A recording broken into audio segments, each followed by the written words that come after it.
할렐루야. 오늘도 새날을 주신 하나님을 찬양합니다. 고난 주간 두 번째 날, 이 시간 우리 찬송가 144장 예수 나를 위하여 십자가를 질 때 우리 찬양 함께 하면서 오늘도 주님의 십자가로 하루의 문을 활짝 열어가도록 하겠습니다. 1절과 4절을 함께 찬송하시겠습니다. 예수 나를 위하여 십자가를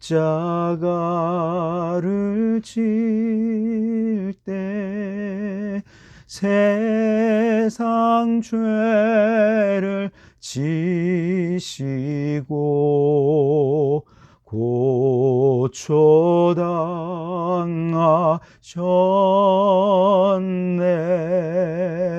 예수님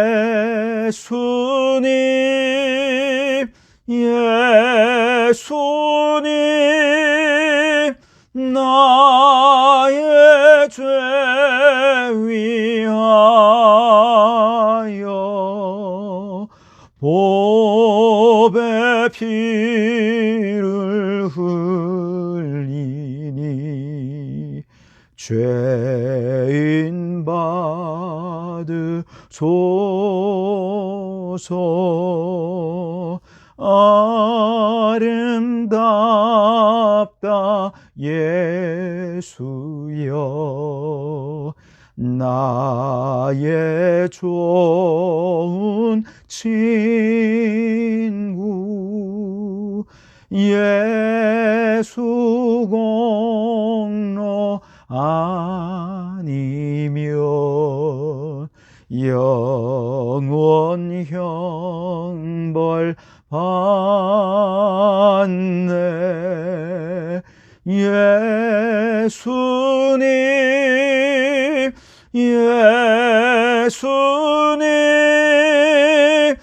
나의 죄 위하여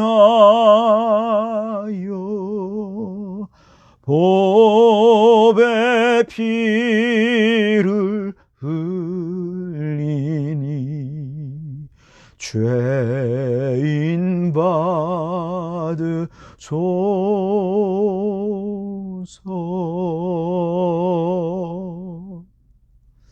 아멘. 오늘도 그 주님의 십자가를 생각하며 승리하는 하루가 되시기 바랍니다. 오늘 이 아침 우리에게 주시는 하나님의 말씀은 요한복음 13장 31절에서 38절까지 말씀입니다. 제가 봉독해 드리겠습니다. 그가 나간 후에 예수께서 이르시되 지금 인자가 영광을 받았고 하나님도 인자로 말미암아 영광을 받으셨도다. 만일 하나님이 그로 말미암아 영광을 받으셨으면 하나님도 자기로 말미암아 그에게 영광을 주시리니 곧 주시리라. 작은 자들아, 내가 아직 잠시 너희와 함께 있겠노라.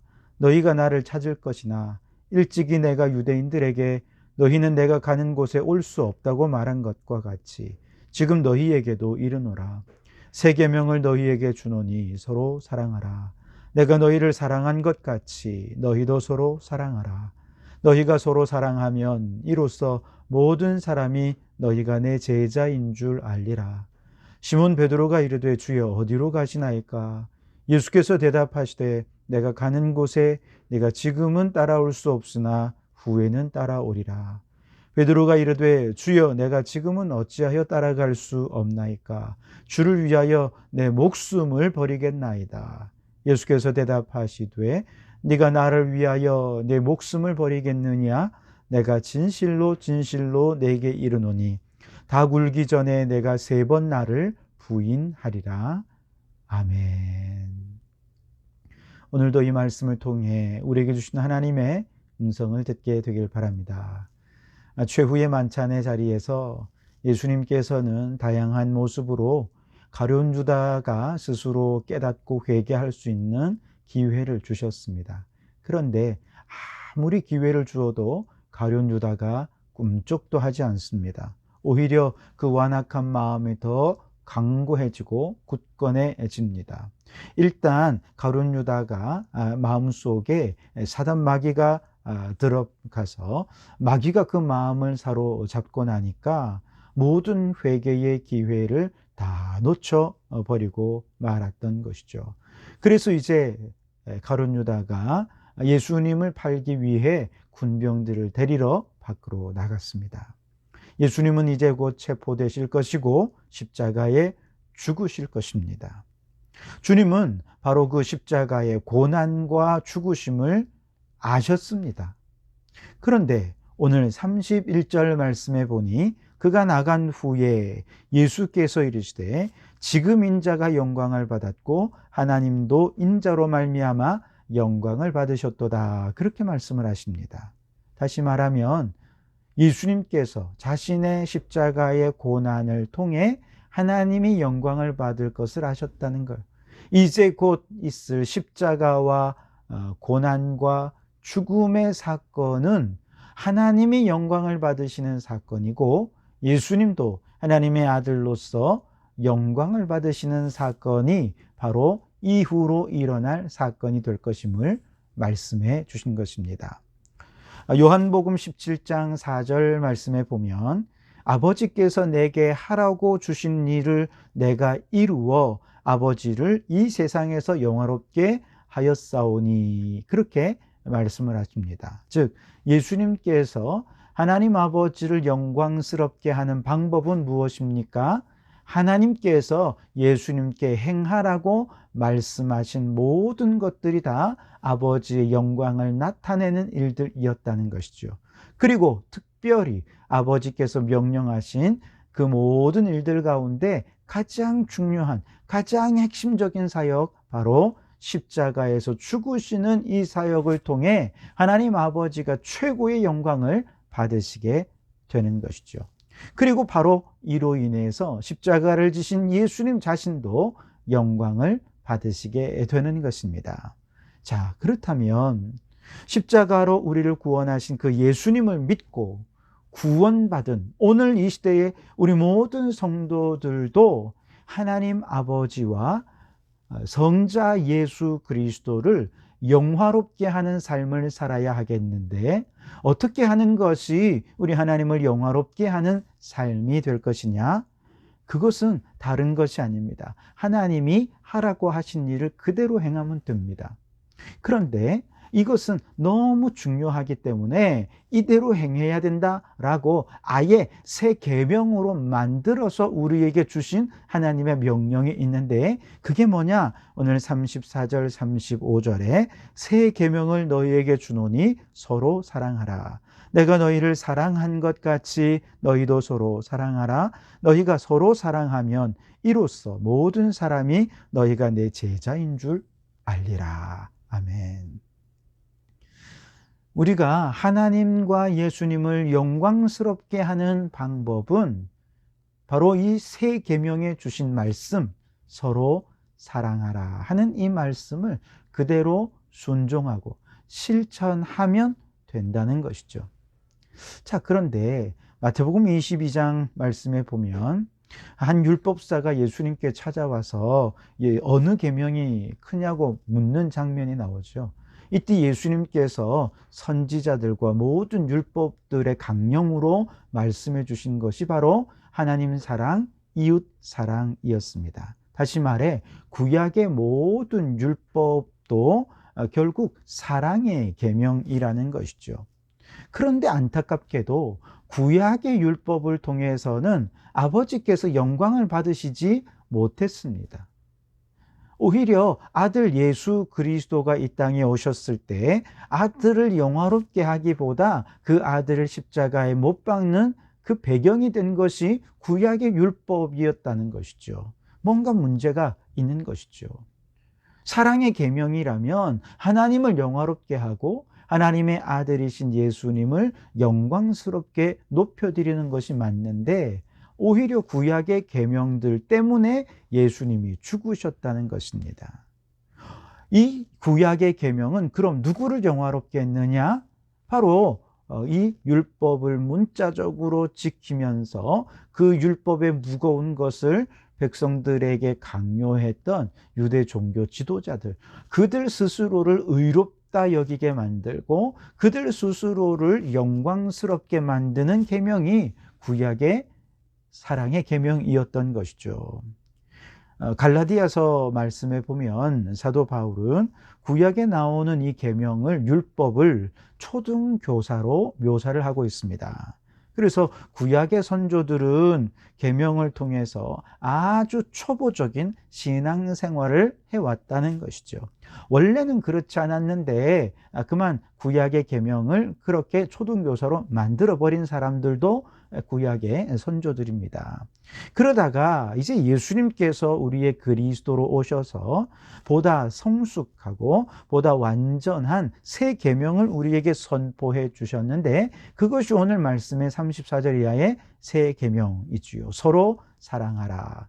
구약의 사랑의 계명도 사랑하라. 신약의 새 계명도 사랑하라. 여러분, 도대체 구약의 계명과 신약의 계명이 뭐가 다를까요?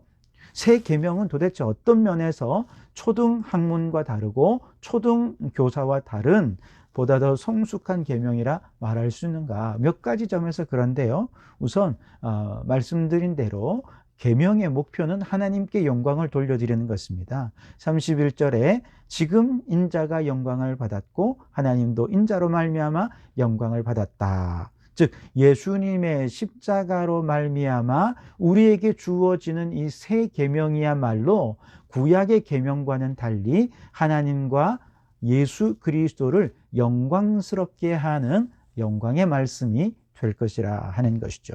그래서 이 새 계명을 우리가 순종하고 잘 지킬 때 하나님이 영광을 받으시고 하나님의 아들 예수 그리스도의 영광이 온 세상에 드러나게 될 것입니다. 우리는 그때까지 이 계명을 지켜야 되겠는데요. 그 계명을 조금 더 구체적으로 보면 이 계명의 새 계명은 사랑의 기준이 구약의 사랑의 기준과 다르다는 거예요. 오늘 34절 말씀에 보면 내가 너희에게 새 계명을 줄 텐데 이 새 계명은 내가 너희를 사랑한 것 같이 너희도 서로 사랑하라 하는 것입니다. 즉 이 계명의 사랑의 기준이 구약에는 그렇지 않았어요. 그런데 신약은 예수님이 보여준 모범이 바로 사랑의 기준이 된다는 것이죠. 내가 원하는 대로 사랑하는 것은 새 계명이 아닙니다. 우리는 지금까지 사랑하지 않은 것이 아니었습니다. 구약에서도 사랑했습니다. 하나님을 사랑해서 제사도 드렸고 또 말씀에 순종도 했고 이웃을 향해 그 사랑을 전하며 많은 사람들을 구제하고 봉사하는 일들도 했습니다. 그런데 그것이 하나님이 원하는 대로 행하는 사랑이 아니었다는 것이죠. 그렇죠? 우리가 할 수 있는 만큼 내가 원하는 대로 성을 정하고 이 정도면 하나님이 인정해 주실 거야 라고 생각하면서 이 정도 했으니 나는 하나님이 원하는 사랑을 한 거라 착각을 하고 이렇게 사랑하는 나 자신을 오히려 영광스럽게 의롭게 만들어 버린 것이죠. 하나님을 믿는 것도 이스라엘 백성들은 자기들의 마음대로 했습니다. 그래서 간절히 기도해서 기도의 응답이 없으면 하나님 말고 얼마든지 바알에게도 제사할 수 있고 그래서 바알과 하나님을 동시에 섬기다가 이스라엘 나라가 완전히 망해버린 것 아니겠습니까? 이렇게 자기가 원하는 대로 하나님을 사랑하고 이웃을 사랑하니 그 속에는 하나님의 영광이 나타날 수가 없었던 것이죠. 그런데 오늘 예수님께서는 내가 너희를 사랑한 것처럼 너희도 서로 사랑하라고 주님이 말씀해 주셨어요. 예수님은 우리를 어떻게 사랑하셨습니까? 십자가로 사랑하셨습니다. 즉 내가 할 수 있는 만큼 사랑하는 것이 아니라 내가 죽어지고 내가 낮아지고 나 자신을 희생하고 다른 사람을 높이고 섬기는 모습으로 사랑하는 것이죠. 그래서 마가복음 10장 45절 말씀에 인자가 온 것은 너희를 섬기기 위함이다 그렇게 말씀하지 않습니까? 예수님이 우리를 사랑하신 사랑의 방법은 가장 낮은 곳에서 섬기고 그렇게 섬기다가 더 낮아지셔서 어디까지 낮아지셨느냐? 십자가를 지시는 데까지 낮아지셨어요. 그 십자가 위에서 우리의 모든 죄의 짐을 다 가져가시면서 죄의 우리의 덩어리로 죽으시기까지 그렇게 낮아지는, 바로 그 예수님을 기준으로 너희도 서로 사랑하라. 무슨 말입니까? 우리가 정말 우리의 사랑을 통해 하나님의 영광을 드러내려면 우리는 가장 낮은 곳에서 섬김으로 사랑할 수 있어야 돼요. 내가 사랑을 행함으로 내 이름을 내고, 내가 어떤 일을 행해서 저 사람 좀 훌륭하다 칭찬받고 이러면 그건 진정한 새 계명을 수행한 것이 아니라는 것이죠. 새 계명을 순종하는 것은 예수님처럼 내가 십자가를 지고, 내가 희생하고, 내가 죽어지고, 그렇게 타인을 살리고 세워주고 높여주는, 바로 이러한 사랑이야말로 진정한 새 계명을 수행하는 사랑이라 말할 수 있는 것이죠. 우리 주님이 이제 사랑의 기준입니다. 그러므로 여러분, 우리 예수님처럼 우리도 내 십자가를 지고 가장 낮은 곳에서 희생하고 섬김으로 새 계명을 이루는 주님의 백성들이 되실 수 있기를 바랍니다.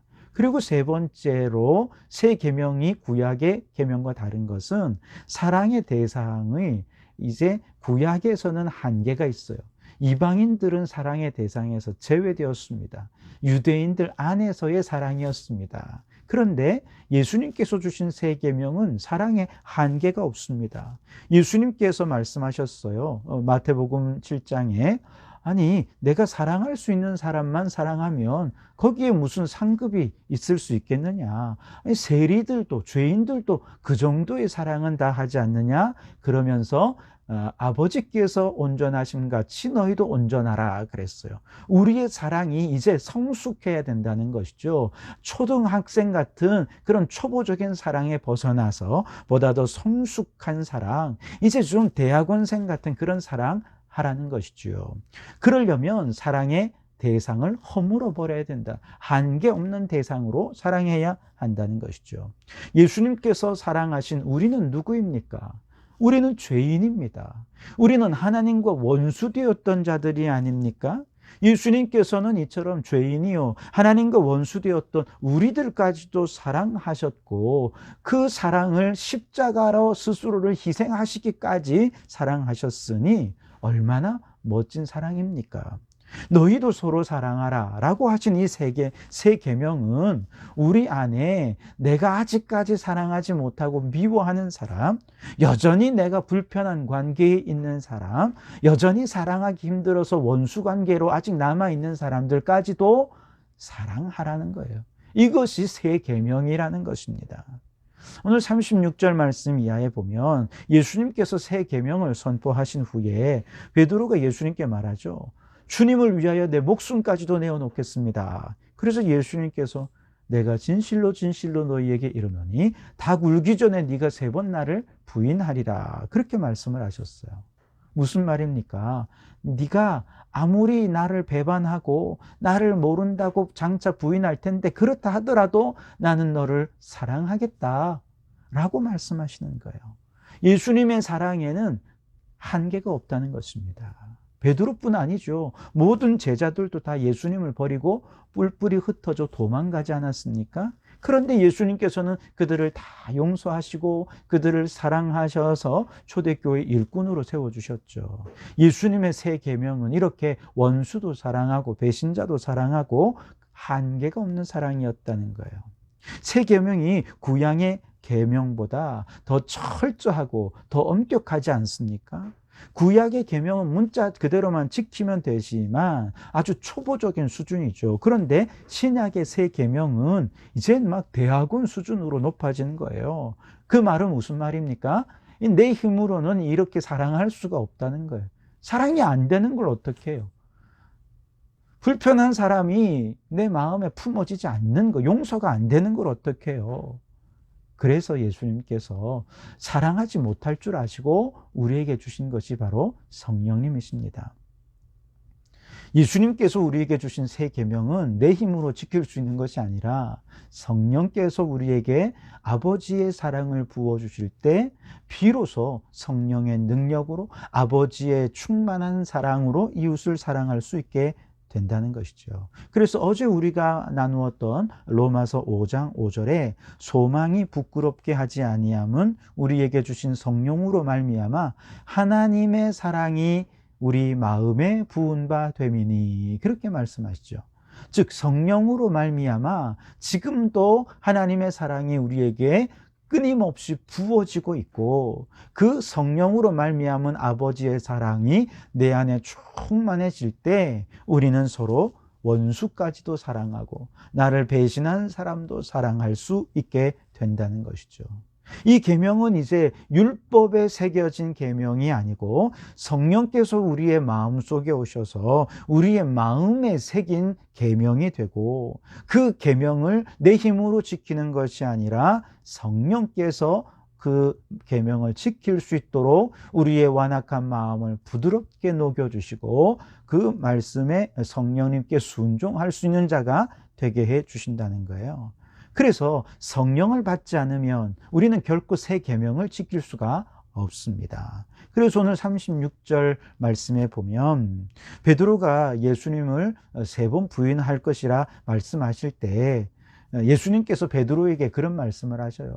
네가 지금은 나를 못 따라오지만 나중에는 나 따라올 수 있을 거야, 그렇게 말씀하십니다. 이때 나중은 언제입니까? 지금은 언제입니까? 성령 받기 전에 베드로는 예수님을 따라갈 수가 없어요. 그런데 성령 받은 이후에 베드로는 예수님처럼 얼마든지 사랑할 수 있게 된다는 것이죠. 즉 우리가 예수님의 계명, 새 계명을 지키는 것은 이게 너무 수준이 높기 때문에 내 힘으로는 지킬 수 없지만 성령을 받고 아버지의 사랑이 내 안에 부어지면 그 사랑으로 사랑할 수 있게 된다는 거예요. 이처럼 성령께서 부어주시는 아버지의 사랑으로 서로 사랑하게 될 때 35절 말씀에 이로써 모든 사람이 너희가 내 제자인 줄 알리라, 그렇게 말씀을 하고 계십니다. 여러분, 우리가 성령 충만함으로 사랑하게 되면 예수님을 안 믿는 사람도 우리를 보면서 저 사람들은 진짜 하나님이 함께 하시는 것 같아, 하나님의 사람들이 사랑하는 건 뭔가 달라도 다르다라고 하는 이것을 안 믿는 사람의 입을 통해서 나타내어서 결국 하나님의 영광을 받으시게 해 주신다는 거예요. 예수님의 영광을 받으시게 되는 이 목적을 이룰 수 있게 된다는 것이죠. 그러므로 여러분, 내 힘으로가 아니라 성령의 능력으로 내 안에 부어진 아버지의 사랑으로 서로 사랑하실 수 있길 바랍니다. 이 사랑의 새 계명을 잘 준행하여서 예수님을 믿지 않는 우리의 이웃의 입에서, 요즘은 기독교인들에 대한 비난이 너무 거세지만 그러나 우리의 삶이 새 계명을 지키는 삶으로 변화될 때, 성령 충만한 사랑으로 변화될 때 안 믿는 사람들의 입에서 하나님의 영광을 받으시고 예수님의 영광이 나타나는 역사가 있게 될 줄 믿습니다. 그러므로 우리 모든 성도들이 이 십자가의 사랑으로 하나님께 영광을 돌려드리는 성도들이 되시기를 주님의 이름으로 축원합니다. 기도하시겠습니다.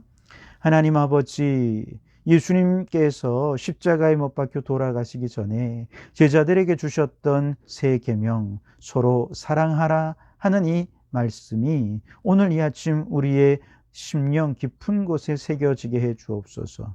이제 내가 기준이 아니라 예수님이 사랑의 기준이 되게 해 주옵소서. 사랑할 수 없는 사람들까지도 한계 없는 사랑으로 사랑하게 해 주시옵소서. 주님, 이 사랑은 사실 내가 너무 깊고 너무 풍성해서 우리의 힘으로는 도저히 사랑할 수 없습니다. 성령님, 우리에게 아버지의 사랑을 부어 주옵소서. 새 마음, 새 영을 부어 주시옵소서. 그리하여 이 사랑을 아버지의 사랑으로 사랑하고 실천해서 우리의 이웃들, 원수까지도 사랑하는 모습을 통해서 안 믿는 사람들의 입에서 하나님께 영광을 돌려드리는 역사들이 나타날 수 있게 도와주시옵소서. 오 하나님 아버지, 코로나 바이러스에 대한 집단 항체가 속히 형성되게 하시고 코로나보다 더 심각한 죄악의 바이러스 예수 이름으로 이기게 도와주시옵소서. 예수님 이름으로 기도하옵나이다. 아멘.